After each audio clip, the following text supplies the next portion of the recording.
माननीय श्री रानी कुमारी तिवारी। माननीय सभामुख महोदय, हम लोग 3 मंत्रालय के बजट पर छलफल कर चुके हैं और चौथा में प्रवेश किए हैं, 5वां में प्रवेश किए हैं। और मुझे ये लगता है जो कहने के लिए कार्यकारी मंत्रालय ये नहीं है, ये ढुकुटी मंत्रालय है। लेकिन इस ढुकुटी जो होता है ना, ढुकुटी का महत्वपूर्ण भी उतना भूमिका है, वो अर्थ मंत्री जी को पता होगा। लेकिन मुझे ये भी लगता है जो ये मंत्रालय जो 6 मंत्रालय मुख्यमंत्री कार्यालय से लेके जो आपके पास 5 अन्य मंत्रालय है, वो सारी मंत्रालय के जोड़ के रखने की कड़ी भी अर्थ मंत्रालय की भूमिका होती है।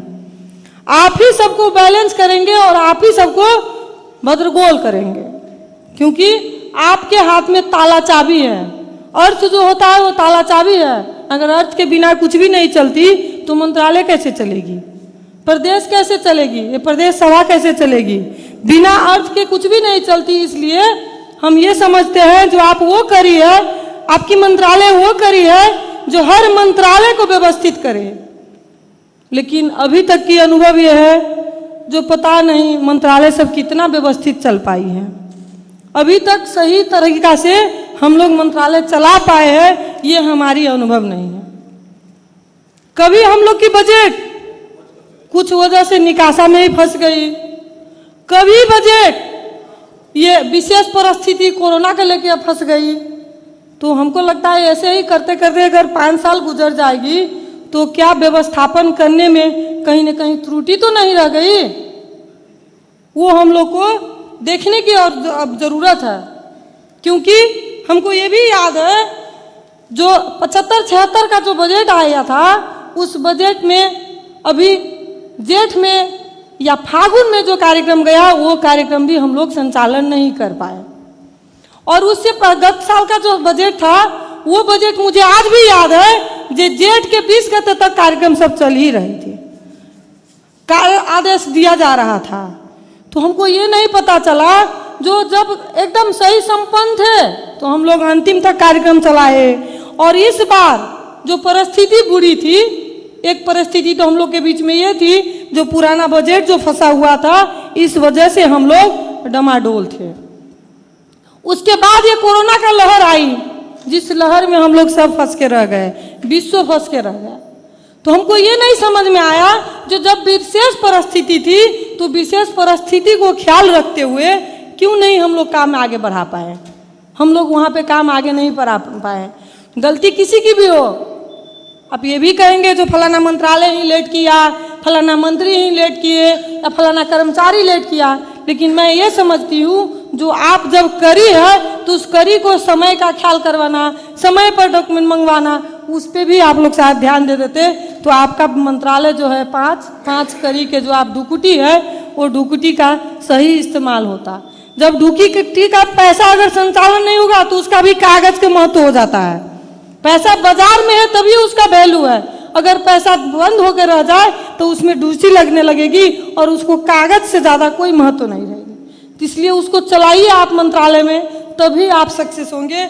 और मेरी सुझाव है जो अब कम से कम आगामी दिन में ये व्यवस्थापन में आप सचेत रहेंगे और ये व्यवस्थापन में आप अपना अहम भूमिका निभाएंगे, ये मेरी सुझाव भी है और अपेक्षा भी रखती हूँ जो आप इसको ध्यान में रखेंगे। उसके बाद मुझे अभी बहुत सारी बात यहाँ पे आई, विषय सब पर जो बजट आई है वो बैलेंस में नहीं है। ये भी कहा जाता है, हम लोग मंत्री जी सबसे झगड़ते हैं जो मंत्रीमुखी बजट कैसे हुई, हम लोग के क्षेत्र के बजट क्यों नहीं गया या फलाना क्षेत्र में क्यों नहीं गया। तो ये भी आ रही है जो अर्थ मंत्रालय से भद्रगोल हो गया है। तो मुझे ये भी क्लियर कर दीजिएगा जो भद्रगोल हुआ कैसे और क्यों हुआ। हमको तो ये लगता है जो नियम कानून ऐसा होना चाहिए जो अगर किसी भी मंत्रालय का ऊपर नीचा हम लोग बजट करते हैं तो सहमति में हो जाना चाहिए, बुला कर बात करके कर लेते तो शायद हो सकता है जो उससे महत्वपूर्ण योजना छूट गया होगा और जो महत्वपूर्ण नहीं रहा होगा वो योजना अभी भी उस रेड बुक में है। हो सकता है उसके बदला में अगर दूसरा योजना हटा दिया जाता तो उतना फर्क नहीं पड़ता जितना अभी फर्क पड़ रही है। अभी जो हंगामा मची हुई है शायद उस हंगामा की ज़रूरत नहीं होती। तो सुझाव इतना ही है, जो मिलजुल के आप काम कीजिएगा तो हर समस्या का सलूशन है। अगर मिलके हम लोग नहीं काम करेंगे तो हर जगह अरान है, हर जगह विवाद है। इस विवाद को समाप्त करने का जरिया एक ही है, जो एक दूसरे के कोऑर्डिनेशन में काम करे। उसके बाद मैं सशर्त अनुदान में आऊँगी। सशर्त अनुदान आपका स्थानीय सरकार में आप भेजते हैं, ये बहुत अच्छी बात है। हम ये नहीं कहते हैं जो बुरी बात है, हम तो ये कहते हैं उसमें बजट बढ़ा दीजिए, क्योंकि हम ही लोग ये कहते हैं जो संघ सरकार का जो भूमिका है स्थानीय और प्रदेश को काट कर रखा जा रहा है, स्थानीय और प्रदेश को जुड़ने नहीं दी जा रही है। तो हम लोग वो भूमिका निभावे जो हम लोग जुड़े उनसे, हम लोग एक दूसरे के साथ भूमिका रहे, ये बहुत अच्छी बात है। आप आज 1 करोड़ देते हैं नगर पालिका को, गांव पालिका को 50 लाख देते हैं, आप 4 करोड़ दीजिए, मुझे उसमें आपत्ति नहीं है। लेकिन आपकी उपस्थिति ये दिखाई देनी चाहिए कि ये प्रदेश की बजट है और प्रदेश काम कर रही है। क्योंकि अभी जनता में एक अनुभूति क्या है, जो स्थानीय सरकार विकास कर रहा है और प्रदेश सरकार का तो कोई काम ही नहीं है। प्रदेश सरकार तो कोई काम ही नहीं करती है, क्योंकि हम जहाँ पर बजट देते हैं वहाँ पे आपका नाम नहीं है, आपका उपस्थिति नहीं है।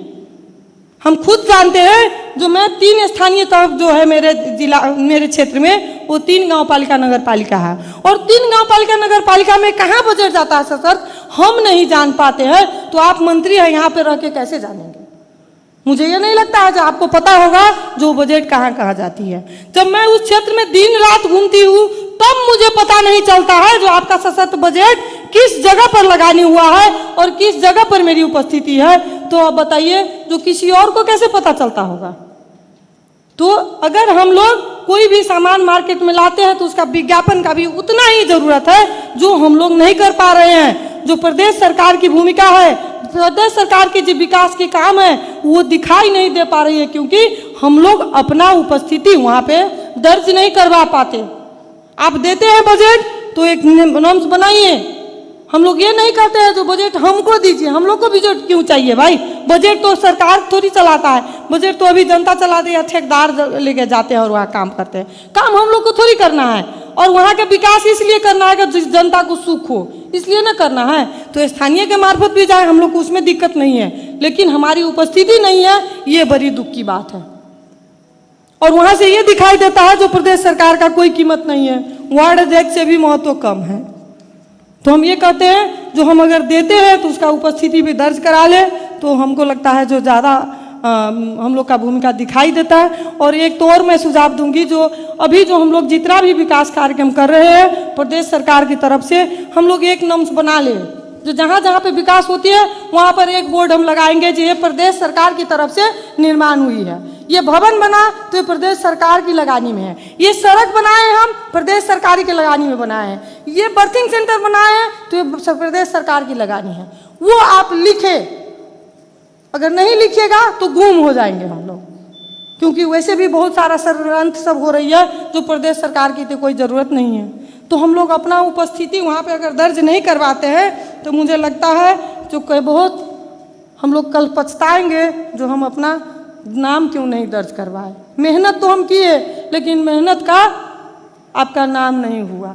तो हम अगर कुछ करते हैं तो उसका उपलब्धि भी हम लोग ले ले, और हम लोग का उपलब्धि यही है जो हमारी प्रदेश सरकार की भूमिका ये रही, प्रदेश सरकार की विकास का काम ये रहा, ये हम लोग दिखा दें। उससे ज़्यादा तो हम लोग की ज़रूरत भी नहीं है। यहाँ प्रत्यक्ष और समानुपाती की बात नहीं है, हम लोग का एक ही एजेंडा है जो विकास हो जाए, एक क्षेत्र में विकास हो जाए, एक जिला में विकास हो जाए, प्रदेश में विकास हो जाए। और विकास के लिए तो हम हर लोग मरते हैं ना, कोई एक थोड़ी मरते हैं। हर लोग का लड़ाई एक ही विषय पर है, जो मेरे क्षेत्र में बजट क्यों नहीं गया।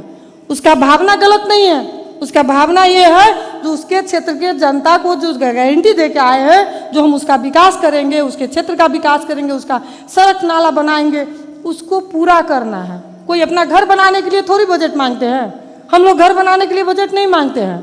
किराया में भी है, बहुत खुश है, क्योंकि घर आदमी से बनता है, भवन से थोड़ी घर बनता है। तो हम लोग अपना भवन बनाना नहीं चाहते हैं, लेकिन जिस जनता के लिए हम लोग बनाना चाहते हैं इसलिए मर रहे हैं जो अपने जनता को हम लोग सुख दे।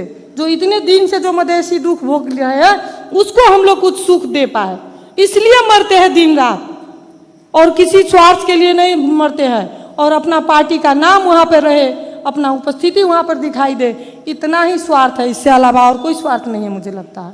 इसलिए मैं ये अनुरोध करती हूँ फिर से अर्थ मंत्री जी को, जो कम से कम विगत में जो हुआ 2-3 साल तो हम लोग देख लिए, 3 साल पूरा वही, चौथा का तो हिसाबे हम नहीं करते हैं, लेकिन अब कम से कम आगामी बजट में एक समय तय कीजिए और काम समय पर शुरू कीजिए। ये नहीं जो फिर हम जेठ में काम करेंगे। आज मर के हम लोग काम कर रहे हैं क्षेत्र में, लेकिन हर मीडिया में देखिए आप चोर के अलावा कोई अच्छा कहता ही नहीं है, कोई भी अच्छा नहीं कहता, सब कहता है सारे बजट लूट रहा है। अरे लूटने का नियत हम लोग का भी नहीं है, लेकिन ये तो संघ से ही, आज से नहीं, हमको लगता है जो सदियों से चल रही है सिस्टम, जो आसार में हम लोग काम करते हैं, बदल दे, बैसाखों को बनाइए। क्यों ये बाढ़ में और बारिश में हम लोग काम करते हैं? क्यों ये जेठ में आके लगता है जो नींद नहीं आती है, और उसमें भी एक ही स्वार्थ रहता है, जो जैसे भी हम अपना काम करवा ले, जैसे भी हम विकास कर ले, इसके अलावा क्या स्वार्थ है? लेकिन हम लोग ही ऐसा परंपरा आज तक देखते आए हैं, जो आषाढ़ में जाके हम लोग काम करते हैं या जेठ में। तो इसलिए हम आपको ये अनुरोध करेंगे, जो अब कम से कम ये भागा दौड़ी में काम न करना पड़े। लगता है हमको नेता बनने के बाद लोग बीमार हो जाते हैं कहते हैं, लेकिन इसका वजह एक ये भी है, जो हम लोग बीमार अपने आप हो रहे हैं, क्योंकि हम लोग का जो परंपरा है, जेठ में आता, उसके बाद दौड़ते रहिए, ठीक से सोइए भी नहीं, ठीक से काम हुआ कि नहीं, किसी का पेमेंट हुआ कि नहीं, कोई घंटा फंस गया कि, इसी डर में रहते हैं। और वो प्रेशर नहीं हाई होगी, हार्ट अटैक नहीं होगी, शुगर का पेशेंट नहीं होंगी तो क्या होंगे? तो इसलिए हमको लगता है अगर सही में राजनीति करना है और स्वस्थ रहना है तो समय पर बजट विनियोजन करके और समय पर काम करवा ले, इतना ही अनुरोध करेंगे। क्योंकि आप लोग तो बीमार हो गए, लगता है अब हम लोग भी हो जाएंगे, क्योंकि हम लोग की भी बारी अब आ रही है। जो परिस्थिति बन रही है, लगता है 2 साल बीतते में पता नहीं हम लोग भी 2-4 बीमारी का मोटरी ले के जाएंगे। इसलिए इस मोटरी को कम से कम आप लोग बचा ले, इस मोटरी से हम लोग को ये अनुरोध करेंगे। कहते हुए अपना शब्द को विराम देती हूँ। धन्यवाद।